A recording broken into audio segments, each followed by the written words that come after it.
nabii mkuu Apostle Jeremiah Kioko, kiongozi wa kanisa la Jesus is Coming Deliverance and Healing Ministry Nairobi, anawaalika wote kwenye ibada ya matunda. Wewe utakuja na tunda. Wewe utakuja na tunda la apple ya green. Bebea mtu mgonjwa. Bebea hata kama kuna mtu mgonjwa, mbebee. Na mimi nitakuja na anointing ambaye nitakuwa nimetoka naye mlimani. Mimi nitakuja na anointing ambaye nitatoka naye mlimani. Ile anointing nikija naye, nikupatie ile anointing, ndio itafanyika spiritual kama maji. Yale maandiko yanasema.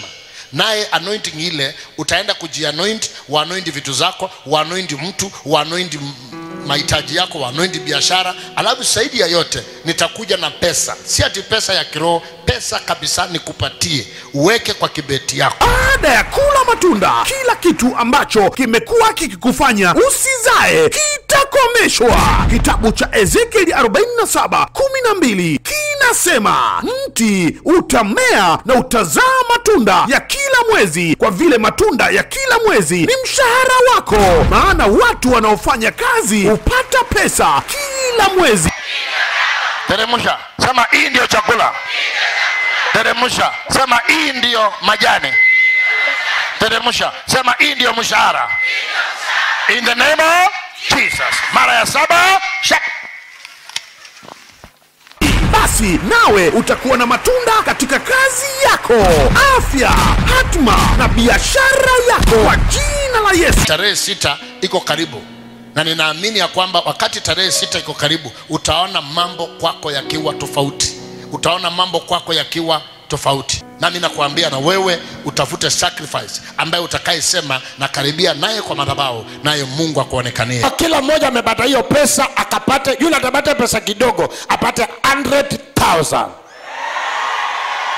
Inua hiyo, sema tena pesa, pesa, pesa, pesa. Fanya juu namna hiyo, namna hiyo, namna hiyo, namna hiyo, namna hiyo, namna hiyo. Walete marafiki na familia ili kushiriki upako wenye matunda. Walete wenye matatizo sugu yote: ukimwi, presha, vifungo vya kichawi, matatizo ya ndoa na mengine yote. Yesu atatenda. Furaha yangu, nasema furaha yangu, nasema furaha yangu, nasema furaha yangu. Inua tunda la malaika leo.